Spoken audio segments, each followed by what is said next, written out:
So, thanks for joining us. You took to Twitter last night to air your frustration. Do you still feel that way now the dust has settled? Yeah, I do. Still fuming. VAR absolutely cost us. And I've watched it back 100 times. I've seen the still images. I've seen where they've put the lines. I'm still not convinced it's offside. I really am. I just don't. I can't see it. And I don't know how they've come to this conclusion. But it's a tough one to take because that would have sent us through top of the group, and things would have looked a lot better for us. But it was a crazy, crazy moment, and it's just ruining the game, isn't it? I mean, 4 minutes to have a look at an offside. If it was that obvious, like offsides are meant to be, it's meant to be done, put the lines out, done in 30 seconds. 4 minutes. I mean, it's outrageous, and it just ruined and marred, which was a brilliant second half Champions League match. I mean, after the celebrations, that was then toned down, of course, because the realisation became apparent that VAR were checking it. We saw how delighted Harry Kane was and how delighted the fans were.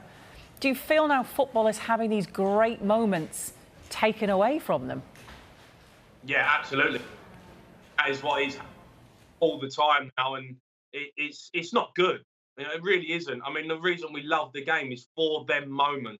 95th minute winners, equalisers, them moments. And if you look back over so many times over the years where we've had them great moments, if you stopped and you picked and you chose and you went through every little thing, I mean, so many goals would have been chalked off, so many amazing memories that we've had in the Premier League, Champions League moments probably wouldn't have happened.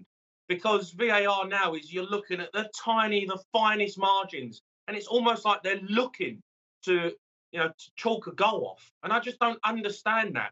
The referee was there, he saw it. The linesman's there, he saw it. If it is not completely clear and obvious that Harry Kane was offside, then just leave it. It's a goal.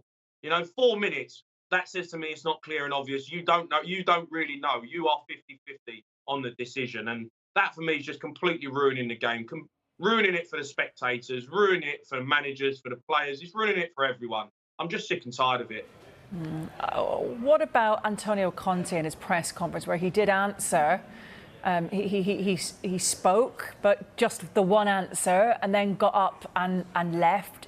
We don't often see him criticising referees, do we? We don't often see him, coming out and really saying what he thinks. But what do you make of what he actually said?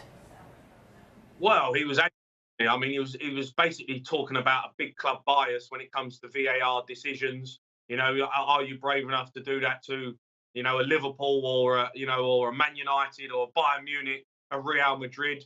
Would that goal have been chalked off? And I think it's, he has got a right to say that in a way, because I think, you've seen it in the past when decisions, you look at it and go, that's not foul or that's not offside, and the big clubs seem to get them. But he was angry, and it was a 2-minute rant that he went on, and he has a right to be angry. I really feel like we were hard done by there, and he just got to pick himself up now and move on. It's still in our hands. That's the biggest thing. We're top of the group. We go to Marseille, we get a draw or a win, and we're through. So it's still in our hands, but it's just disappointing to at the last moment something so fine ruins an incredible night for Tottenham. And what it will do will mean that he's going to be out of the next game against Marseille. He'll be suspended for that one. How much of a blow is that going to be? Yeah, of course. His in-game very good, I think. He made substitutions last night, which changed the game, got us back on top. Brian Gill coming on. And, that's what you're going to lose when your manager's not on the sideline. Them things where he's looking down the touchline, he's thinking, he's constantly looking at the game. But look, he'll have a headpiece or something. He'll be able to make a phone call or something like that to kind of get his points across. And hopefully, we've got good coaching staff there, Ryan Mason, and, the coaching staff there know what they're doing. And hopefully he puts the team out, which gets a result, and we ain't really got to worry about in-game management. But it's a tough game, Marseille. They're a good side. And, yeah, he's obviously a loss, like it would be for any manager. How do then Spurs go about trying to make sure that this doesn't boil over? They just move on. They've got the game at the weekend, and then it's Marseille, of course, next week in the knockout stages. How do they just sort of reset for that one? Well, you got to use that anger and that frustration and take it into the game. You know, I think we're very slow starters. We're waiting to get beat. We're always conceding first, and then we start, and then we come out. So maybe use that anger of being hard done by and say, look, we've got to stop this. It's our own fault. We're going 1-0 down. We're having to chase games all the time. So let's stop having to do this and start like that and go after teams from the first whistle. You know, because that's our problem. It's the Achilles heel this season. We keep conceding first and then chasing games. So use this moment, use this feeling where you're frustrated and angry that you wasn't been able to get a result. But if you actually look back on the performance, it's probably our own fault because the first half wasn't good enough.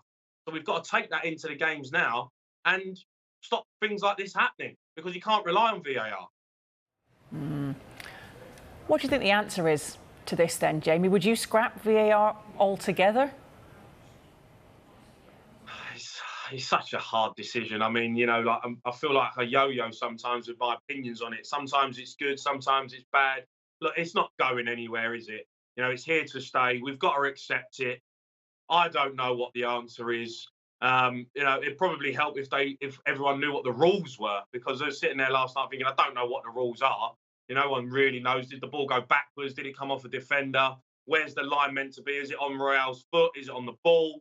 You know, it's a mess. So I think there just needs to be a bit more clarity in it, a bit more consistency, and hopefully over time it will get better. I'm not a fan of it. Me personally, I'd scrap it, get rid of it. You know, rely on decent referees, decent linesmen, fourth officials. You know, and then we have these moments. And over the course of a season, like we've always had in the past, over the course of a season, you get some and then you don't get some. The whole point of VAR was to kind of stop that from happening, but it's still happening.